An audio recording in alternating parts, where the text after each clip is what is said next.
Olá, tudo bem? Como é que você está? Olha só onde é que eu estou, hein? Que lugar bonito.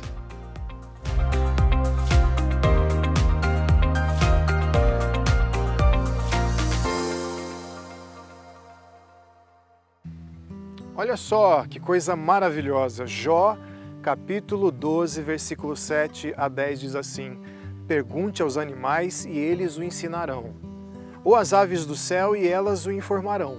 Fale com a terra e ela o instruirá. Deixe que os peixes do mar o informem. Quem dentre todos esses seres não sabe que a mão do Senhor fez isso? Olha, nós temos conversado sobre saúde mental e sobre um estado mental mais pacificado, mais tranquilo, mais estável, mas também mais flexível. Uma flexibilidade a mudanças sem desespero. E nós temos conversado sobre como fazer isso. Nós vimos na última semana que Jesus ele se torna um ponto focal sólido, no qual você pode mirar e encontrar paz, no qual você pode mirar e encontrar segurança. Um ponto focal que reorganiza os seus pensamentos em torno dele. Jesus Cristo tem esse poder. Jesus Cristo tem essa condução dos seus pensamentos e da sua vida mental. Você precisa crer nisso. Jesus é esse ponto focal da nossa vida mental. E uma maneira que você pode usufruir disso é lançando mão de uma prática muito comum para várias correntes de tratamento, seja na ciência, seja nas religiões, é a prática de contemplar a natureza. Agora, na Bíblia, nós temos uma outra função, além de olhar para coisas belas. Olha, presta atenção, quando você visita, por exemplo, um museu, e você vê uma obra de arte e fica embasbacado com a beleza de uma pintura, de uma escultura, você passa a se perguntar quem é aquele artista. Você fica admirado com tanto talento e você passa a querer conhecer um pouco mais. De repente você está olhando para uma pintura de Picasso e quer saber mais um pouco sobre Picasso. Onde ele nasceu, como cresceu, como trabalhou, como desenvolveu a sua técnica, como se tornou uma referência do mundo da pintura. Tem outras obras? Há outros trabalhos que eu posso contemplar? Pois bem, você pode encontrar isso também nas cidades. Quando você anda por uma cidade que particularmente te chama a atenção, eu, por exemplo, gosto muito de São Paulo. Tem gente que não gosta, mas eu amo São Paulo. Amo seus prédios, suas construções, o movimento, a cultura envolvente, a ebulição étnica, gente de todos os lugares, de vários países, ali junto, e eu fico embasbacado com aquilo. Mas eu tenho que confessar que quando eu olho para as ruas, para os prédios de São Paulo, para suas construções e para tudo que há de colossal naquela cidade, eu entendo uma coisa: nossa, nós somos capazes de realizações realmente extraordinárias. Tudo isso me lembra que o ser humano é capaz de criar coisas maravilhosas e coisas terríveis também. Talvez por isso que prédios e ruas e trânsito e carros não passem para nós a solidez desse ponto focal para a sua vida mental. É aí que talvez o seu médico vai dizer assim: você precisa de um tempo no campo, você precisa ir mais para um parque, você precisa visitar a natureza, você precisa pescar.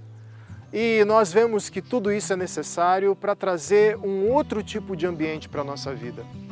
No caso, a Bíblia nos mostra que a beleza, a grandiosidade, os eventos que você consegue contemplar, por exemplo, num pôr do sol, quando você contempla uma paisagem abrangente de cima de um mirante, quando você se alegra arremessando neve para cima e vendo aquelas partículas de cristais caindo do céu em meio ao frio, quando você está no meio de um bosque e o vento arrasta folhas e faz aquele barulhinho gostoso que te tranquiliza, quando você contempla uma revoada de pássaros no céu e você vai acompanhando e absorvido por aquilo, tudo isso passa uma mensagem que quem não tem Jesus como seu ponto focal da vida não consegue absorver. Fica entusiasmado com a beleza da natureza.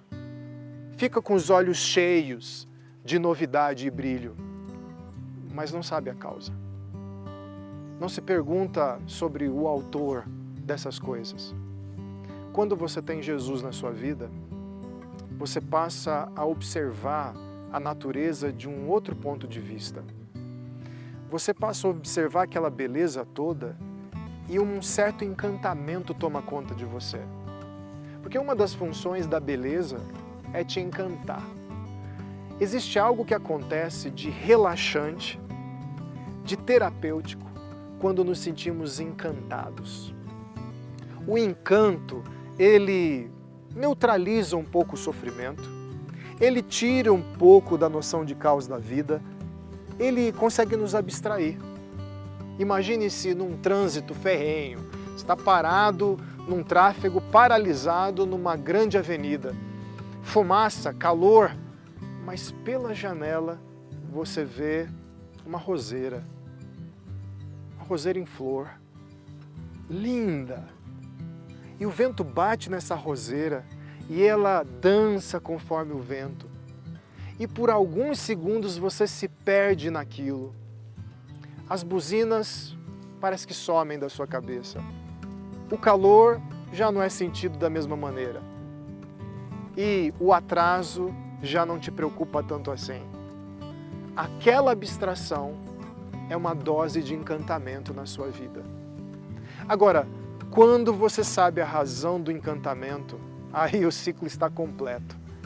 Quando você olha para a natureza, se deixa encantar por ela e se torna aluno dela, ela tem uma lição para te ensinar. Existe um artista por trás de nós. É o que as árvores vão dizer. Existem mãos que nos moldaram. São o que os animais vão dizer. Existe um Deus que nos formou. É o que as árvores vão dizer. Existe um Senhor que nos criou. É o que os animais vão dizer. E nesse testemunho da natureza, você vai relaxar e você vai confiar no Senhor. Porque não haverão perguntas na sua cabeça. Você estará num estado de paz, de tranquilidade, porque aquela beleza não é acidental na sua vida.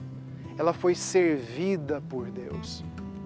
Se existe algo que não foi criado por mãos humanas, como a natureza, então significa que alguém está controlando, governando, soberano sobre todas as coisas.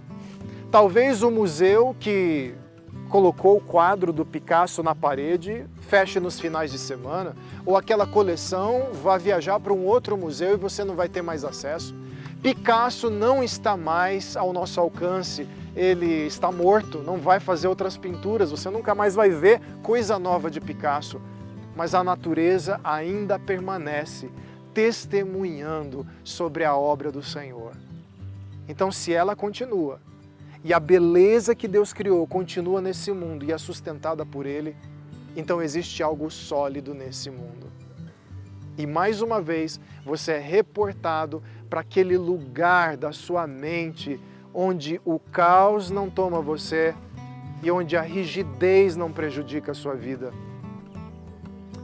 Qual foi a última vez que você se deixou levar por um passeio em meio às árvores sem hora para acabar? Qual foi a última vez que você observou um passarinho no parapeito da sua janela e ficou vendo as brincadeiras dele ali até alçar voo? Qual foi a última vez que você se deteve num pôr do sol? Você precisa se perguntar se você tem passado tempo suficiente contemplando aquilo que você não fez e que pessoa alguma fez. Mesmo um gramado, mesmo um parque planejado, ainda assim é feito com uma matéria-prima que nos lembra que existe um Criador. E nos lembrar que existe um Criador higieniza a sua mente, higieniza a sua cabeça. Comece colocando na sua agenda um dia na semana para você fazer esse passeio, para você fazer essa abstração em meio à natureza. E eu tenho certeza que você será abençoado com